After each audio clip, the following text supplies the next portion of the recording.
말씀 봉독하겠습니다. 태초에 하나님이 천지를 창조하셨다. 하나님이 말씀하시기를 우리가 우리의 형상을 따라서 우리의 모양대로 사람을 만들자.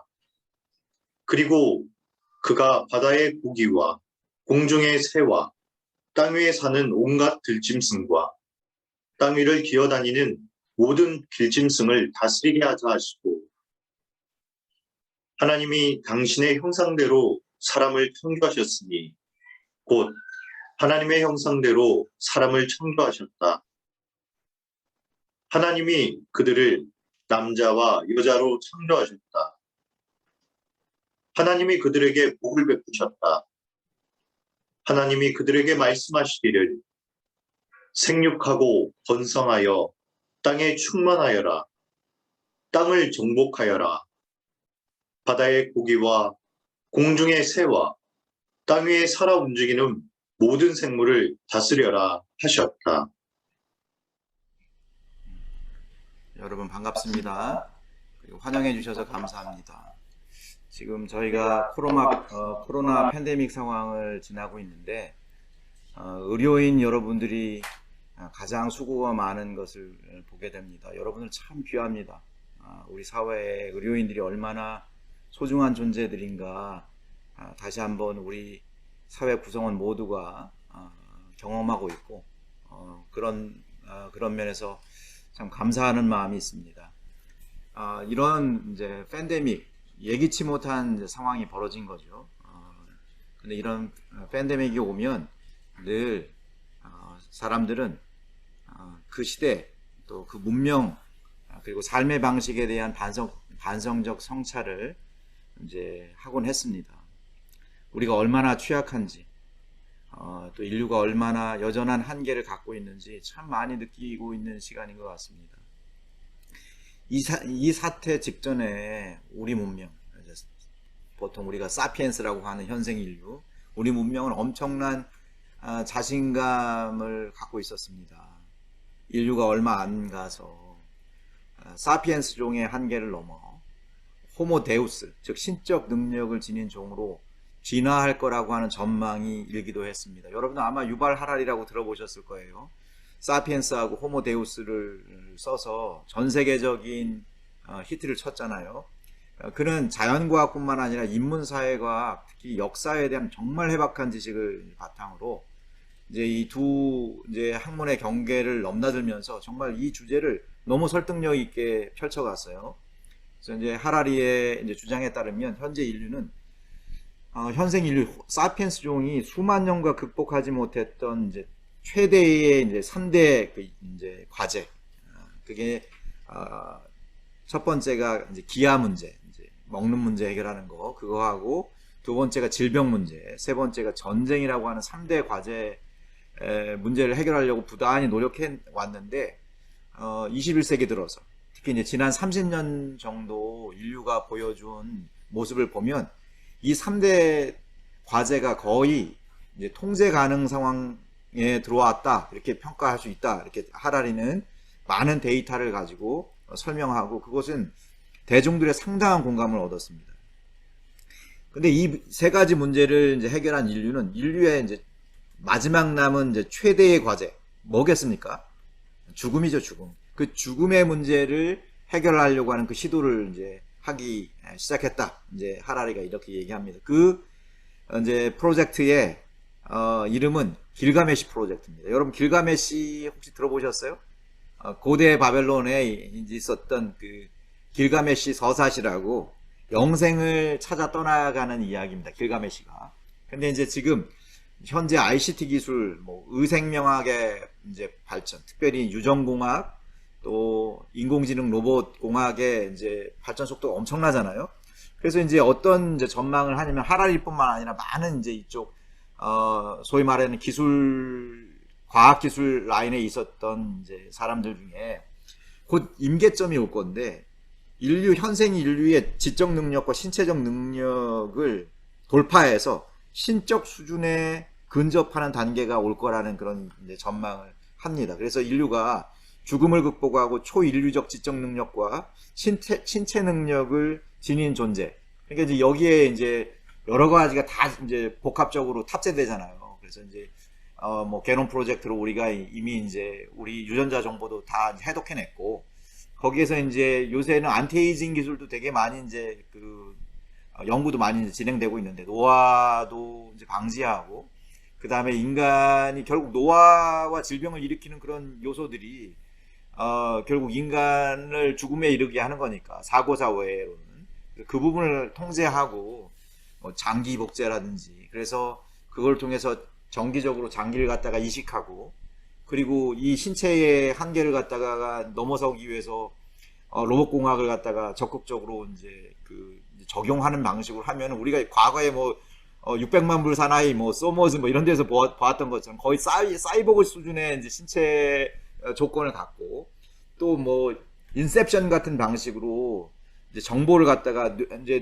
뇌과학도 발전하고 있기 때문에 그렇게 이제 주입되고 하는 방식이면은, 그리고 이제 인간이 갖고 있는 유전공학을 통해서 우량한 유전자를 갖고 있는 아이들, 그러니까 질병도 잘 안 걸리는 그런 아이들 갖다 만들어낼 수 있다라고 하면은, 이제 전혀 다른, 그러니까 호모 사피엔스하고는 비교도 안 되는 종이 이제 나타날 수 있다는 것입니다.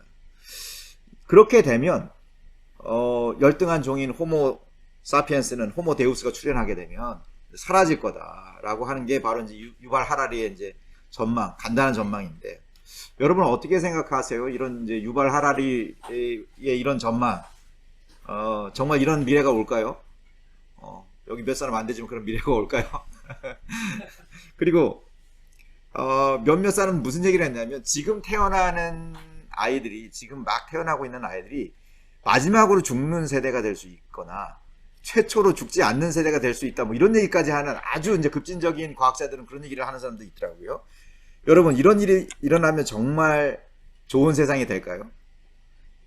그리고 이게 하나님의 뜻과 일치하는 걸까요? 뭐 이런 부분들이 우리에게 던져지는 그런 질문이에요. 만약에 호모 데우스의 시대가 온다라고 하면. 근데 이제 재미난 건 어떤 거냐면은, 호모 데우스가 우리 시대에만 언급되는 지금 전망이 아니라, 호모 데우스가 존재했던 시대가 있었다는 거예요. 성경이 바로, 창세기가 바로 호모 데우스의 문명에 대한 비판적 비전이 담겨져 있는 책이거든요. 그래서 오늘 저는 여러분들하고 이제 이 창세기에 담겨져 있는 호모 데우스 문명에 대한 이제 문명 비판이 어떤 내용인지를 함께 보려고 합니다. 히브리 노예들이 살았던 시대, BC 한 15세기 아니면 BC 13세기 이제 이집트는 절대 권력자 바로가 존재했죠. 사실 그때 이집트 사회는 21세기 인류가 달성한 거하고는 결이 조금 다르긴 하죠. 과학 문명이 이제 그때 만들어낸 문명이 지금의 과학 문명하고는 다르니까. 그러나 너무 뛰어난 문명을 만들어내서 지금 나일강 문명, 이집트 문명은 도저히 고대 문명이라고 할 수 없을 만큼 과학기술이 되게 발전했잖아요. 뭐 피라미드 같은 경우는 기하학이라든지 아니면 건축술이라든지 이게 엄청난 수준인 거고요. 지금 뭐 몇천 년이 흘렀는데도 건물의 밸런스가 안 무너지고 지금 유지되고 있잖아요. 그런 건물이 어디 있어요, 지금 전 세계로 봐도. 대단한 거잖아요. 완벽한 기하학적 이 계산이 있지 않으면 만들어낼 수 없는 건물이잖아요. 거기에다가 이게 거대한 돌들로 이제 세워진 건축물인데, 그런 돌들을 가져오려면은 이 절단 기술이라든지 아니면은 그걸 갖다 운반하는 운반 능력, 이런 부분들이 도대체 어떻게 했을까? 이게 계산이 안 나요, 고대 문명으로 보면. 거기다가 우리가 알고 있는 대로 의생명학은 얼마나 발전했어요. 미라, 완전히 이제 뇌수술도 했다는 이제 자료가 있고, 또 미라로 보면은 방부 처리 기가 막히게 하잖아요. 그러면서 의생명학이 너무 발달한 문명이었잖아요. 그래서 이제 이제 이집트 문명을 보면은 나일강을 통제해서 동업 생산력을 엄청나게 높였어요. 그래서 기아 문제를 해결했어요. 기아 문제. 그 다음에 높은 수준의 의생명학은 질병 문제도 상당히 통제했던 것을 볼 수 있어요. 그리고 강력한 군사력을 바탕으로 해서 외부의 적을 막아내면서 전쟁 문제도 어느 정도 통제한 사회였거든요, 이집트 사회가. 자, 이 세 가지 문제, 기아, 질병, 전쟁, 이 세 가지 과제가 누구의 과제라고 했어요? 유발 하라리가? 사피엔스의 과제. 사피엔스의 종의 과제인데, 그걸 우리가 이제야 통제하게 됐다라고 얘기했는데 국지적으로 보면 이집트는 통제했던 사회예요. 그거를. 지금 사피엔스가 21세기 어간에 와서 달성한 걸 이집트가 달성했다는 거예요. 그래, 그렇게 하자 그들이 하려고 했던 프로젝트가 뭐였어요? 불멸 프로젝트죠. 그 불멸 프로젝트가 미이라를 만드는 거였어요. 피라미드를 만들고. 그리고 내세 신앙을 통해서 영원한 삶을 누리려고 했어요. 그 사람들 진짜 그렇게 믿었으니까. 이제 현대 과학 문명을 극도로 발전시킨 인류가 하고자 하는 그 일을 이집트가 거의 비슷하게 시도하고 있었다는 거예요. 그리고 이제 그 가운데 정점에 있었던 사람이 바로 존재가 이제 바로인데, 바로는 태양신 호루스의 현신으로 신적 존재로 받아들였잖아요. 호모 데우스였어요. 호모 데우스. 근데 바로가 만든 이집트 사회는 너무 풍요로운 사회였고 군사적으로 강력한 사회였고 그리고 영원한 삶, 내세를 약속하는 사회였어요. 이렇게 풍요로운 사회를 이룩한 리더십, 그는 신적 능력과 지혜를 지닌 존재로 여겨졌던 거죠. 그런데 그 바로의 지배 아래 살았던 히브리인들의 삶은 행복했습니까? 인간다운 삶을 살았습니까? 이제 이게 우리가 갖고 있는 질문이잖아요. 여기 호모 데우스의 시대가 오면 인류가 행복할까? 인류는 정말 그게 유토피아가 될까 아니면 디스토피아가 될까? 미래 전망에 대해서 여러 가지를 이제 갈리고 있는데 이제 그런 질문이란 말이에요. 근데 우리가 알고 있는 대로 바로 그 호모 데우스 바로 밑에서 살던 히브리인들은 행복하지 않았죠. 히브리인들의 인구수가 늘자 바로 정권은 부담을 느꼈고 정치적인 견제를 하잖아요. 그 이유가 이 히브리인들이 셈족이었기 때문에. 사실 이 당시의 바로는 이집트 원주민들이 다시 정권을 다시 찾은 거거든요. 그러니까 원래 이제 요셉이 총리가 됐을 시대를 대개 학자들은 힉소스족, 셈족이 침공해 와가지고 외부 세력이 이집트의 정권을 잡은 걸로 보거든요. 근데 그 세력이 축출되어 있는 상태였어요. 근데 그 셈족, 힉소스족이 통치하고 있었을 때에 총리까지 한 사람의 집안, 그들의 자손들이 있으면 같은 셈족이니까 이쪽 히브리인들은 그들이 외부에 축출된 그 셈족이 다시 이집트를 공격할 때 그 외부의 적과 내통할 것에 대해서 바로 그때 집권에 있었던 바로는 부담을 느꼈죠. 그래서 정치적인 견제를 했고 그들을 억압하기 시작해요. 그래서 엄청난 노역을 그들에게 부과하고 쉬지 못하고 일하게 합니다. 그리고 산하 정책을 펴잖아요. 산파들에게 히브리 아이들의 그 산하 제한을 하라고 요구하죠. 그러나 이제 산파들이 그걸 거부하니까 뭘 요구합니까? 남자 아이들이 태어나면 강에다가 던지라고 하는 준 홀로코스트적 만행, 그 만행의 명령이 떨어진 거예요. 이 사건은 분명 히브리인들에게 엄청난 충격을 안겨줬을 거예요. 아마 이 사건이 있기 전에 자기들 노예로 삼고 자기 자식들을 갖다가 이 강에다 집어 던지기 전에는 워낙에 이집트 사회가 이렇게 만들어낸 풍요로움이 컸기 때문에 이 히브리인들은 이집트 사회에 대한 근본적인 회의를 하지 않았을 거예요. 가령 이제 이런 거예요. 20세기에 1, 2차 양차 세계전이 터지고 나서야 인류는 19세기에 인류는 진보하고 결국 유토피아를 인간 스스로가 만들어낼 거라고 하는 그 망상에서 벗어날 수 있었어요. 문명사적 반성과 함께 인간의 어두운 면을 보기 시작했던 거예요. 그것처럼 이 히브리인들이 이집트 사회에 대해서 근본적인 회의를 하게 된 사건이라고 볼 수 있어요, 이게. 그런 근본적인 회의가 일어나자 그들은 누구를 기억하기 시작합니까? 자기 조상의 하나님을 기억하기 시작하고 하나님께 부르짖기 시작해요. 아브라함의 하나님, 이삭의 하나님, 야곱의 하나님께 자신들을 구원해달라고 부르짖기 시작합니다. 그래야면서 그들이 던진 질문은 그거예요. 이토록 찬란한 물질 문명을 만들어낸 이집트 사회가 왜 이토록 폭력적인 사회가 됐을까? 아니 생각해 보세요. 가장 야만적이고 폭력적인 사회가 누구 약자를 대하는 모습을 보면 알거든요. 그 사회가 건강한 사회인지 그 사회가 정말 인간을 존중하는 사회인지 아닌지를. 근데 태어나자마자 아니면 뱃속에 있는 아이를 갖다가 죽이라고 얘기하는 그 사회는 너무나 폭력적인 사회잖아요. 왜 이런 일이 벌어졌는가? 그 근원적 이유를 창세기 3장은 뭐라고 얘기하냐면 인간이 스스로 선악과를 따먹고 스스로 하나님이 되려고 했다는 거예요. 그것이 바로 죄가 이 세상에 침투하게 된 이유라고 이야기합니다. 이게 문명사적 비평에 담겨져 있어요. 이 이야기 안에. 여러분 생각해 보세요. 스스로 당시에 히브리 노예들이 보기에 이집트 사회에서 스스로 신이 되고자 한 사람이 누구예요? 바로의 바로. 결국 이 바로의 지배 체제가 지금 한 사람이 모든 걸 다 독식하고 그가 모든 생사 여탈권을 다 갖고 있고 스스로 하나님, 그 하나님도 아니잖아요 사실. 근데 하나님이라고 자기 스스로 그렇게 참칭하는 자, 그래서 하나님의 그 권력을 갖다 빼앗은 자가 결국 이 모든 문제를 야기시키고 있는 거거든요. 그게 비평이에요. 바로 창세기의 이집트 사회에 대한 비평이 이루어지고 있는 겁니다. 그래서 이집트 사회에서 벌어지고 있는 차별, 히브리인들에 대한 차별이 일어나고 있고, 인간의 기본권을 제약하고, 아이도 제대로 낳지 못하게 하고, 낙태를 강요하고, 남자아이가 태어나면은 물고기 밥이 되게 하는 이 잔혹한 범죄가 일어나게 된 이유, 그 범죄의 책임자는 스스로 하나님이라고 주장하는 저 호모데우스라고 주장하는 바로라고 하는 거죠. 이 엄청난 재산과 막강한 힘을 갖고 있었던 바로, 신의 형상으로 추앙받고 있었던 호모데우스가 너무 폭력적이에요. 그렇게 호모데우스가 너무 폭력적이니까 세상은 너무너무 고통스러운 거예요. 여기서 우리는 유발 하라리류의 사람들이 이야기하는 호모데우스의 욕망, 이것을 우리가 비평적으로 검토할 필요가 있어요. 이제 이 부분에 대해서 모든 것을 다 부정적으로만 볼 필요는 없어요.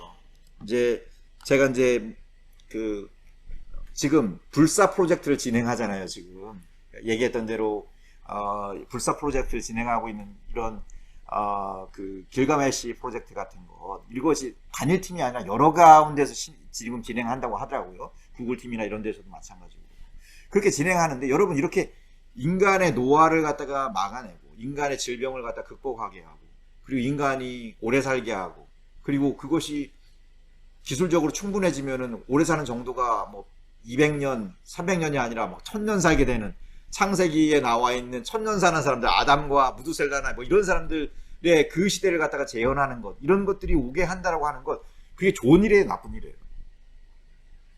여러분 어떻게 생각하세요? 그렇게 해야 돼요, 말아야 돼요? 그리스도인들이 하지 말아야 돼요? 지금 백성대 가사님 썰레썰레 흔들고 있어요 지금. 하지 말아야 된다고. 근데 백성대 가사님 말고 기독 개신교회에서 굉장히 유명한 선교신학자가 있어요. 뭐 천재적인 이제 선교신학자였고 20세기에 가장 유명한 이제 선교신학자 중에 한 사람이 랄프 윈터거든요. 여러분 뭐 미전적 종족 입양 해가지고 우리 선교한국 때 정말 우리에게 새로운 패러다임을 제시했던 선교사님이, 그 선교신학자가 랄프 윈터잖아요. 그 사람은 선교신학자지만 완전 수재였다고 하더라고요. 그러니까 자연과학 쪽 책이나 이런 것도 늘 같이 읽어대는 통섭의 그 지식인이었다고 얘기해요. 근데 이제 그분이 이제 유고로 남긴 책을 이제 제가 읽었는데, 그 책에서 너무 재미난 얘기를 하고 있는데, 그분이 무슨 얘기를 하냐면, 인간의 타락으로 인해서 인간 안에 들어온 이제 결국 가장 큰 비극은 뭐냐면, 인간 안에 질병과 죽음이 들어온 거가 가장 큰 비극이라고 봐요, 이 랄프 윈터는. 그래서 결국 하나님이 인간을 구속한다라고 했을 때, 우리는 이제 그리스도인들은 하나님 영혼만 구원한다고 보지 않잖아요. 우리의 육체도 구원하신 거라고 보고, 바로 그 육체의 구원의 활동에 참여하는 것을 하나님의 구원에 참여하는 것으로 랄프 윈터는 그것을 그렇게 해석하면서, 그런 차원에서 그리스도인들이 해야 될 가장 최우선 과제는 질병 극복과 죽음 극복에 그를 위한 프로젝트에 모든 에너지를 가장 많이 쏟아부어야 되는 것이 그리스도인들이 해야 될 일이라고 랄프 윈터는 얘기해요. 그러니까 이제 이 게놈 프로젝트가 막 진행되고 있던 그 앞단계에서 이분은 그런 얘기를 했거든요. 대단해요. 그래서 저는 이제 랄프 윈터의 이러한 이제 문제 제기에 대해서 우리도 이제 그냥 분명히 들을 필요가 있는 부분이 있어요. 뭐 이분 뭐 대단한 신학자니까.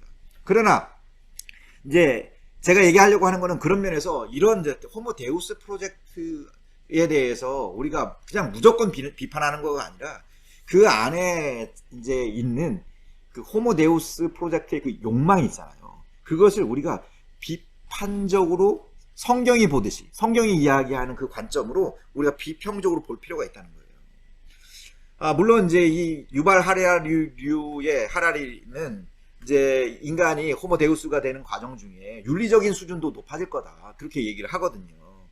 그래가면서 사실 지금 진화심리학자들이 계속 얘기하는 게 옛날보다 인류가 더 착해졌다고 얘기하잖아요. 더 비폭력적으로 됐다는 그런 얘기 많이 하거든요.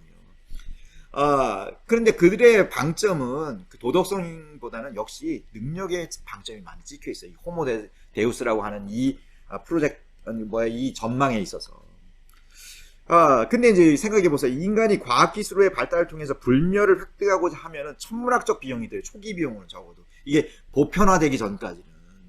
그래서 초기 비용이 드는데, 그러면은 얼마나 들까요?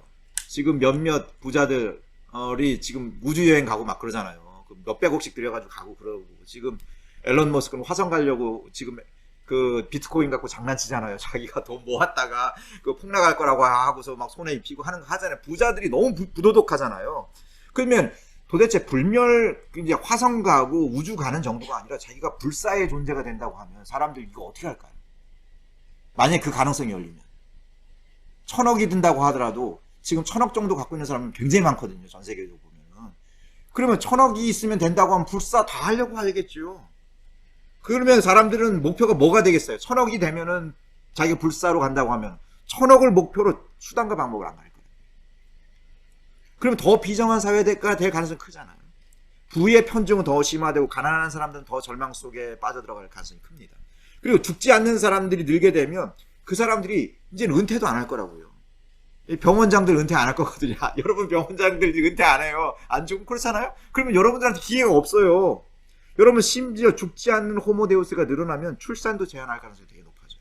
그렇잖아요?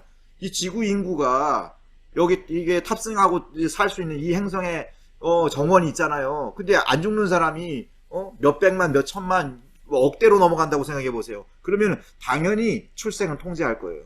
사실 그러면 고대 이집트가 미래 사회에 재현되는 거 아니에요?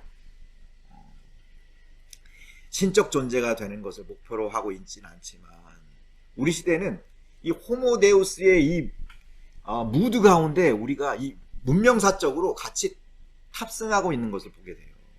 그래서 호모데우스의 욕망이 넘실거려요. 우리 개인의 삶에도 보면은. 경제적으로 부유해지면 사람들이 뭐 해요? 건강관리하죠. 정말 에너지 많이 들이잖아요. 장기적으로 건강하게 살기 위해서 또 풍요롭게 살기 위해서 자산 증식이 너무 중요하잖아요. 한때 보장자산 얘기해가면서 우리가 노후 편안하게 살려면 신동엽이 나와서 광고에 가면서 한 얘기가 뭐예요? 한 20-30억 정도는 보장자산 있어야 된다고 얘기했잖아요. 근데 지금은 그걸 벌써 10년도 더 된 얘기고 이제는 뭐 몇십억 더 돼야 될 거라고요. 그러면 그래서 사람들이 다 지금 뭐예요? 심지어 젊은 친구들도 부동산에 주식에 코인하고 막 다 자산 늘리는데 온 신경을 다 쓰고 있잖아요. 그래가면서 나누는데 인색해요. 청년들 중에 헌금 해야 됩니까? 헌금을 왜 해야 되는지 모르겠습니다. 이런 얘기 하는 친구들도 꽤 늘더라고요, 요즘에는. 작은 단위의 삶의 관갈망에서 우리는 수많은 바로들을 보고 있어요. 자기가 사람들을 통제하고 지배하려는 사람들 말이에요. 자기가 힘이 있으니까. 그리고 힘과 능력, 이걸 갖다 계속 축적시키려고 해요. 지금 말 그대로의 호모데우스는 아니지만 작은 단위에서는 자기가 호모데우스처럼 살고 싶은 사람도 있죠. 유능하지만 비인격적인 윗사람과 일하는 사람들 엄청난 고통과 스트레스 받잖아요. 그래서 그런 사람들하고 일하다 보면 사표 내기도 하고 때로는 어떤 사람들은 극단적인 선택도 하잖아요. 제가 이제 가르쳤던 학생들 중에 가장 안타까웠던 케이스 중에 한 명이 이제 오늘 본문 준비해가면서 기억이 나는데 똑똑한 친구였어요. 이제 소위 말한 스카이 이제 다니던 중에 하나 학교 다니던 친구였으니까. 근데 이제 수련회 왔는데 수련회 첫째 주를 하는데 은혜를 받아가면서도 막 불안해하는 거예요. 그리고 이제 금요일 날이었나 집에 가야 돼. 토요일 날 집에 가야 되니까 금요일 날 그때 가야 되는데 막 되게 신경질을 내고 막 그런다는 거예요. 이 친구가 이제 LTC 멤버인데 그 이유가 들어보니까 자기는 다음 주에도 수련회 오고 싶은데 아버지가 스키장 예약을 해놨다는 거예요. 스키장 예약을 해놔가지고 거기를 가야 된다는 거예요. 아니 한 주 수련하고 한 주 스키장하고 너무 좋은데 이런 생각을 할 수도 있는 거 아니에요 사실. 그리고 아들을 위해서 아버지가 스키장을 갔다가 다 예약을 해놨더니 난 그래서 나는 그때 그 아버지 정말 대단한 되게 가정적이시다 뭐 그런 생각을 했는데 들어보니까 아버지가 독재자더라고요. 좋은 거를 갖다가 준비해 놨는데 다 자기가 하라고 하는데 다 해야 되는 거예요. 어길 수가 없는 거예요. 근데 그 아버지가 재정적으로 되게 부유했고 그리고 교회에서는 권사님이었어요. 감리교 신도였기 때문에. 그리고 이제 직업은 의사였거든요. 그래가지고 이제 자기가 그 아버지의 의식은 그렇대요. 자기가 다 공급해 준다는 거예요, 자기 아들한테. 내가 그래서 너 이렇게 잘 가르쳐 놓고 이렇게 했으니까 너는 내 말을 들어야 된다. 근데 제가 그 형제하고 얘기하면서 느낀 건데 어떤 거냐면 그 아버지는 물질적인 거 다 채워주면 된다고 생각하는 분인 거예요. 근데 제가 알고 있는 최악의 아버지 중에 하나였어요. 근데 겉으로 보면 최상의 아버지 중에 하나거든요.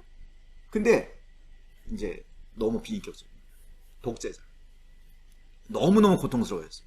근데 그래서 이 형제가 자존감이 되게 안 좋았어요. 공대 다녔었거든요. 스카이 학교 다니면서도. 근데 결국 그거가 너무 자기에게 생채기를 내서 개신교 신앙이 되게 어려워졌어요.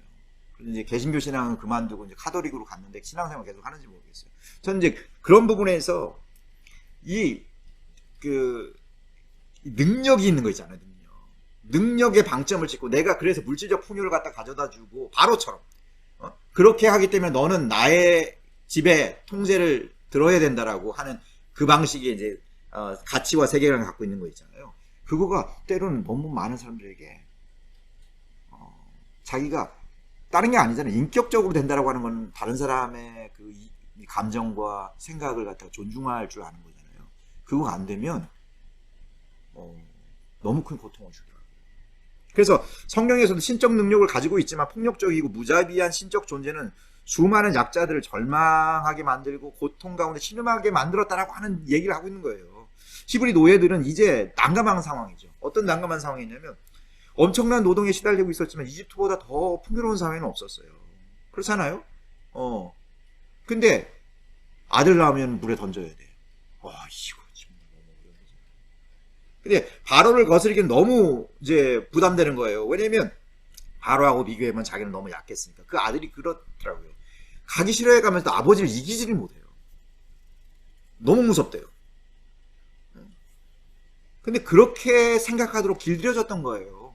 여러분, 이 사람들이 430년 동안 이집트에 살았잖아요. 히브리 노예들이. 그 사람들이요. 430년 동안 어떤 사회에 살았으면 그 사람은 그 사회의 일원이었던 거예요. 이 사람들 이집트 사람들이었던 거예요. 이집트 세계관에 그냥 쩔어 있는 사람들이었어요. 그래서 그들은 바로는 어떤 존재냐면 현세에도 막강한 권한을 갖고 있었지만 죽을 때 그 호루스의 아버지가 오시리스거든요. 그 신들의 족보로 보면 오시리스가 사람들의 내세를 갖다 주관하는 신이기 때문에 바로에 충성한 사람들만 내세에 들어가게 돼 있어요. 나머지는 다 소멸하고. 이집트인들은 너무나 풍요로운 사회를 살았기 때문에 내세를 그냥 영원히 살게 된다라고 하는 것 자체가 너무 갈망이었어요. 그때에게. 그 내세로 들어가는 거가. 그러니까 그게 엄청난 권력이었거든요. 바로에. 그러니까 그것이 두려웠던 거예요. 바로에게 저항하면 자기들이 내세로 못 들어갈 수도 있으니까. 근데 그때 하나님의 사람 모세가 와서 그들에게 와서 그들의 두려움을 깨고 용기를 가질 수 있는 새로운 비전과 세계관을 갖다가 선포한 거잖아요. 그게 바로 창세기 1장이에요. 우리는 창세기 1장을 이제 우리가 20세기, 21세기 어간을 살아왔던 사람들이니까 이때 우리는 뭐 과학주의 세계관에 이제 물든 이제 세상을 우리가 살았으니까 우리는 신앙에 있어서 가장 큰 우리에게 위협이 되는 걸 갖다 진화론으로 봤고 그 진화의 안티테제가 있는 데가 이 창세기 1장이라고 본 거잖아요. 그래서 창조과학회가 뭐 히트치기도 하고 우리나라에서 그랬는데 그러나 사실 BC 15세기하고 BC 13세기 이집트에 살았던 히브리인들에게 창조 진화는 전혀 이슈가 아니죠. 이들에게 1차 독자였던 1차 청중이었던 이 창세기 1장 1차 청중이었던 히브리 노예들에게 창세기 1장 1절은 왜 이렇게 중요했을까요? 그게 바로 이집트 세계관을 뒤집어 엎는 선언이었기 때문이에요. 이집트 신화를 보면요. 가장 유명한 버전이 이제 헬리오폴리스 버전인데 되게 여러 버전이 있어요. 근데 비슷해요. 그 사람들이 이집트 사람들이 이제 세계 기원을 이제 설명하는데 이제 어떻게 설명하냐면 태초에 강렬한 빛이 이제 있었다 이렇게 얘기해요. 그러니까 이 사람들이 이집트에 살았으니까 거기 얼마나 태양빛이 강해요. 자기들이 자연인으로서 인간이 가장 먼저 경험하는 것은 빛이잖아, 빛. 이집트 사람들. 그러니까 그들의 신화 안에도 이제 빛이 이제 첫 번째로 등장하는데 빛이 있는데 그 빛이 혼돈의 바다, 그러니까 그 바다를 또 이제 신으로 섬기거든요. 이들은 누라고 하는 바다. 그 누라고 하는 신. 그 비춰지자 여러분 자 보세요. 이 이집트 신화가 창세기 1장하고 상당히 비슷하잖아요. 뭐가 비슷해요? 혼돈의 바다.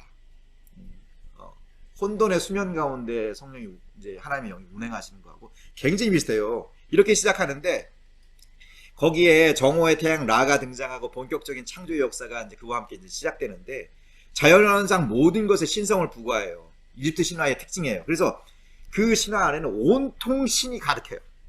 상당수의 돈들도 신적 존재고 아니면 신적 존재를 상징하는 존재로 동물들이 여겨졌어요. 그래서 인간들은 태양을 섬겼고 나의 강을 섬겼고 나의 강 안에 있는 각종 생물을 섬겼어요. 그래서 사람들은 그 신을 섬기는 데 동원됐어요. 그래서 신에 매여 있었어요. 그리고 그 신의 정점에 누가 있었냐면 바로 태양신이 있었던 거죠. 그리고 그 태양신의 대리자가 바로였죠. 그래서 바로에게 있었던 거예요. 이 히브리 노예들, 이집트 사람들이. 하비루, 이집트의 하층민들이. 그런데 창세기 1장은 하나님이, 1장 1절은 하나님이 온 세상을 하나님이 만들었다는 거예요. 그래서 창세기 1장의 내용을 보면은 이집트 신화는 창조 신화 안에 온통 초기에 신들을 창조하느냐고 바빠요. 신들이 만들어지느냐고 바빠요. 수많은 신들이 태어나거든요. 근데 창세기에 신이 1장에 보면은 하나님이 몇 명이나 더 등장해요. 창세기에는 한 분 하나님. 그게 너무 큰 대조예요. 그게 이게 무슨 얘기냐면 아무것도 신이 아니란 선언이에요. 하나님 한 분이에요. 이거는 완전 다신론 사회, 모든 것이 신인 것처럼 애니미즘과 이 토테미즘이나 이런 여러 가지 그 초기 그 종교사로 보면, 종교 발달로 보면 그런 신관을 갖고 있었던 사람들한테 혁명적인 메시지였죠. 그리고 이제 1장 14절부터 18절에 보면은 심지어 이집트의 최고의 신으로 여겼던 태양, 그 다음에 메소포타미아 지역에서 최고의 신으로 여겼던 신, 이게 바로 이제 달신이 신이었거든요. 태양신 라와 신. 근데 그것들을 갖다가 하나님 만드셨는데 이름도 안 줘요. 이름도 라나 아니면 신이라고 언급도 안 하고 큰 광명체, 작은 광명체 이름을 주는 거는 의미부여인데 의미부여도 할 필요도 없을 정도의 가치가 있는 거예요. 그러니까 그냥 하나님 말씀으로 지어진 그냥 아무것도 아닌 존재인 거예요. 뭐에 비하면? 뒤에 나오는 인간 창조에 비하면. 그래서 굉장히 인간이 여기에서 하이라이트 되고 있어요. 이 창조 안에서 신이 아니라 다른 이제 신화는 신들이 굉장히 하이라이트 되는데. 그래서 이제 여기에서 그 신들을 갖다가 쭉 설명해 가면서 그 신의 대리자로서의 정점이 있는 존재가 바로인데 바로도 신이 아닌 거예요. 그러면 이 얘기를 왜 창세기 1장에서 하고 있을까요? 모세가? 그들이 신들이 아니기 때문에 두려워하지 말라는 거예요. 신이 아니라는 거예요. 지금 이 히브리 노예들은 그거 두려워가지고 바로의 명령을 어기면 안 되기 때문에 바로가 나가지 말라고 하니까 못 나가고 있었거든요. 출애굽하지 말라고 하니까. 근데 바로가 신이 아니고 자기들이 두려워하는 온갖 신들, 태양신도 신이 아니라고 하는 것, 이것만큼 히브리인들에게 놀라운 복음은 없었을 겁니다. 그래서 하나님께서 모세를 통해서 이스라엘 백성들에게 히브리인들에게 이집트를 떠나라고 해도 그들이 주저했던 이유, 그 두려움, 그걸 갖다가 지금 모세가 이 말씀을 통해서 해결하고 있는 거예요. 자, 이제 그런 면에서 이제 1장 1절이 그 의미가 있다라고 하면 두 번째 전복적 메시지는 뭐냐면은 모든 사람이 하나님의 형상이라는 선언입니다. 오늘 26절, 28절 읽었죠? 근데 여기 모든 사람 안에 누구도 포함하고 있어요? 남자와 여자를 다 포함하고 있어요. 여러분, 이집트 사회가 어떤 사회였는지 우리가 이제 생각해 볼 필요가 있는데 이 사회는 정말 놀라운 거는 고대 가부장제 사회였다는 거예요. 근데 고대 가부장제 사회에서 여성도 하나님의 형상이라고 선언하는 것은 이게 고대 문헌인데 성경이 모든 인간의 보편적 존엄성을 지지하고 있다라고 하는 측면에서 놀라워요. 정말 놀라워요. 지금 우리가 뭐 페미니즘의 어떤 시각이 우리 안에 올라와서 우리가 다시 우리의 어떤 이제 삶의 문제나 아니면 우리가 텍스트나 이런 걸 다시 볼 수 있는 기회가 주어졌는데 그 관점에서 보더라도 이 창세기 1장은 정말 놀라워요. 바로만이 아니라 모든 인간이 하나님의 형상이기 때문에 바로의 지배에 대해 더 이상 매여 있을 필요가 없다. 오히려 하나님은 생육하고 번성하여 땅에 충만하라고 하셨기 때문에 하나님의 명령은 뭐예요? 떠나라는 거잖아요. 온 땅에 충만하려고 하면 이집트 떠나야 되니까. 그럴 때에만 너가 하나님의 형상으로 스스로 살 때 너의 삶을 존엄하게 살게 될 거라는 거예요. 그래서 나가라는 거예요, 이집트에서. 이게 얼마나 놀라운 메시지예요. 주저하던 히브리인들에게 가장 필요한 메시지가 창세기 1장에서 주어지고 있는 것입니다. 자, 그런 면에서 성경은 어떤 비전을 이제 제시하는 거냐면 호모 데우스의 그 세계관을 이제 바로 중심에 호모 데우스라고 하는 그 바로 이제 호루스의 현신인 그 바로 중심의 세계관을 갖다가 비판하면서 어떤 비전을 대신 제안하고 있어요? 하나님의 형상의 비전을 제안하고 있어요. 제시하고 있어요. 이게 되게 중요한 포인트예요. 신적 존재가 되기 위해서는 지금 어디에 방점을 찍고 있어요? 지금 이 이집트 사회는 능력의 방점을 찍잖아요. 힘, 권력, 폭력, 그리고 모든 땅을 다 소유를 확장하고, 그런데 그것이 어떤 비극을 만들어내고 있어요. 그 연약한 아이들 갖다 죽이는 문명을 만들어냈잖아요. 그런데 그것이 아니라, 그런 것이 아니라 하나님이 원하시는 건 뭐냐면 우리가 세상을 사랑하는 하나님을 닮은 존재가 될 때 타인을 존중하고 세상을 공의롭게 다스리고 보존할 수 있다는 것입니다. 우리는 하나님의 그 형상, 하나님 그 온전한 형상을 누구에게서 봐요? 예수님을 통해서 보죠. 우리 주님이 이 땅에 오셔서 오히려 신적 능력을 절제하셨어요. 이게 빌립보서에서 기가 막히게 설명하고 있잖아요. 빌립보서 2장에 그 노래 나오잖아요. 예수님이 하나님과 동등한 존재지만 자기를 부인하시고 이 땅에 오신 거잖아요. 어떻게? 사람의 모양을 입고. 낮추셨잖아요. 낮추셔서 사람의 모양을 입으시고 부인, 낮추심, 그리고 자기 희생, 죽기까지 순종하신 거예요. 그것을 통해서 오히려 예수님은 하나님이 어떤 존재인지를 우리는 바로가 아니라 하나님을 통해서 가장 잘 알 수 있어요. 자, 요 포인트를 대조하고 있어요, 성경은. 어떤 거냐면 그 세상은 어떠냐면 사람들이 자기 스스로가 강해져가지고 자기가 능력이 세져가지고 호모 데우스가 돼가지고 세상 지배하려고 한다는 거죠. 그래가면서 자기가 신이라고까지 얘기해요. 근데 그 신이라고 얘기하는 힘센 존재들한테서는 우리는 하나님을 우리가 볼 수가 없어요.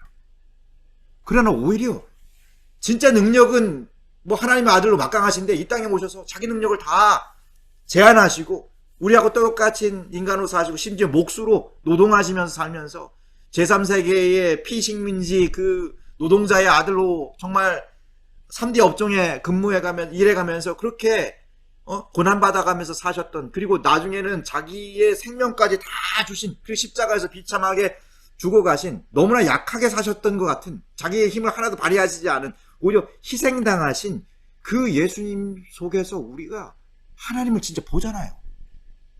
우리도 그걸 통해 보잖아요. 바로 성경이 그 얘기를 하고 있는 거예요. 우리가 어떤 삶의 지향을 갖고 살 것이냐 하는 거예요.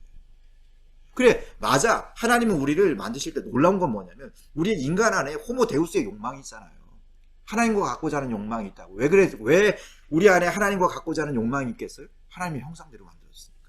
하나님이 우리 인간이요, 먹고 마시는 정도의 수준에 만족하게 만드시지 않았어요. 그보다 더 놀라운 수준의 존재로 만드셨던 거예요. 그게 어떤 거냐면 이 하나님의 형상이라고 하는 이것을 갖다가 우리가 베드로 후서의 그 버전으로 이야기하자 보면은 베드로 후서에서 무슨 얘기를 하고 있어요? 하나님의 성품을 닮은 자라는 거죠. 우리가 하나님의 성품을 닮을 수 있는 존재로 만드셨다는 거예요. 그렇게 닮으라는 거예요. 베드로 사도가 그렇게 권하잖아요. 무슨 얘기냐면 우리가 하나님의 성품을 품는 존재라고 하면은 신적 성품을 우리가 가질 수 있다는 거예요. 얼마나 고귀한 존재로 만든 거예요. 근데 우리는 심지어 그리스도인들조차도 이 호모데우스의 이 광풍, 이 분위기 속에 살아가면서 능력을 중시하는 이 세상에 살아가면서 그 문화에 편승해서 어디에 방점을 찍냐면 자기의 힘을 키우고 자기가 능력이 세지고 자기가 유명해지고 다른 사람들 위해 군림하고 하는 거에 방점을 찍지 자기가 하나님의 성품을 닮은 존재가 되는데 방점을 찍고 살지 않아요. 그러니까 보세요. 여러분들 아마 병원에서도 이제 아실 거예요. 물론 유능한 의사들이 얼마나 귀한 역할을 하는지 알죠. 뭐 사이코틱하지만 유능하면 또 그것이 꼭 의미가 없는 거, 가치 없는 건 아니잖아요. 그래도 거칠어도 사람들을 많이 낫게 하면은 뭐 좋은 측면이 있으니까. 그러나 거칠은 사람, 비인격적인 사람들이 얼마나 많이 때로는 팀워크를 깨치고 그의 능력보다도 더 많은 사람들에게 고통을 줘가면서 사실 더 좋은 병원 문화를 만들어 가는데 한계를 만들어내요.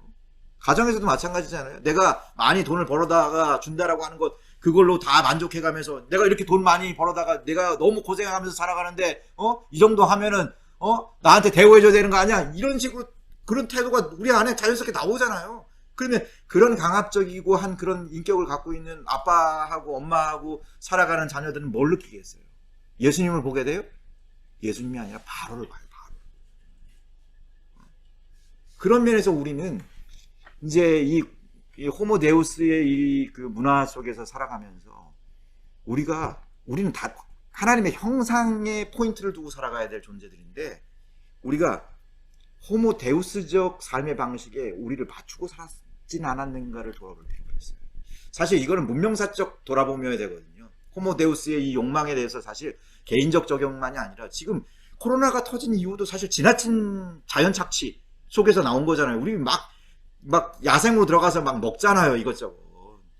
그리고 물론 이제 이게 무슨 실험실에서 만들어졌을 가능성에 대해서도 뭐 이제 보지만, 어쨌든 간에 지금 이 코로나 문제만이 아니라 지금 기후위기나 이런 것도 사실 우리 문명 전체에 대한 반성을 갖다 불러오고 있잖아요. 근데 그거 분명 거대하게 적용할 것 아니라, 우리가 이런 흐름 속에서 나는 바로적 방식의 그 삶의 태도를 갖고 있는지, 아니면 하나님의 형상, 그래서 신의 성품을 나의 성품으로 내면화하고 인격화하는 데 내가 방점을 찍고 살아가고 있는지 돌아볼 필요가 있습니다. 능력 이전에 하나님의 성품을 닮은 존재가 되고자 하는 것, 그것이 우리의 삶의 목적이 되어야 합니다. 그런 면에서 삶의 태도, 우리의 욕망을 점검할 필요가 있습니다. 호모데우스의 욕망이 넘실거리는 우리 시대, 성경은 우리에게 하나님의 형상으로 살아가라는 삶의 방향을 다시 점검해 줍니다. 여러분이 능력을 키우고 힘을 키우고 자산 증식에 올인한 이 시대 가운데서, 그래서 스스로 불사의 존재, 신적 존재가 되고자 하는 세상에서 그 허망하고 위험한 욕망을 내려놓고 하나님 닮은 존재가 되기를 힘쓰는 이들이 되기를, 그래서 예수님을 닮은 그런 인격의 사람들이 되기를, 그리고 그것이 우리의 너무 중요한 하나님 우리를 부르신 소명이라고 하는 것, 예수님을 닮은 존재가 되는 것, 성령의 열매를 우리가 인격으로 맺는 것, 그것이 우리의 목표가 되어야 된다라고 하는 걸 다시 한번 우리가 상기시키는 그런 수련회가 되기를 주님의 이름으로 축복합니다. 같이 기도하도록 합시다.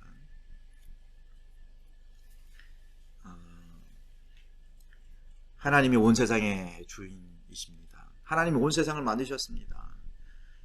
그래서 어떤 누구도 하나님처럼 절대자가 아닙니다. 그래서 우리는 어떤 누구도 두려워할 필요가 없습니다. 하나님 우리에게 담대함을 허락해 주십시오. 그러나 또한 우리도 어떤 누구 위에 군림하려고 하지 않게 해주십시오. 우리가 군림하기 위해서, 우리가 이기기 위해서, 더 높아지기 위해서 내가 능력 많이 갖는 거, 그거에 내가 방점을 찍고 살았습니다. 하나님.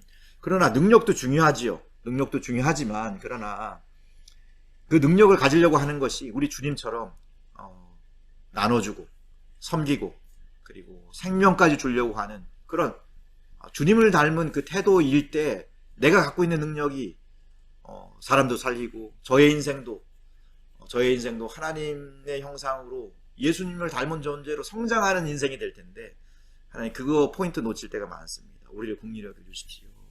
주님처럼 겸손하게 사랑하며 섬기는 삶을, 그 법을 배울 수 있도록, 그래서 하나님의 성품을 닮은 존재가 될 수 있도록 주여 우리를 인도해 주십시오. 우리 같이 기도하도록 하겠습니다.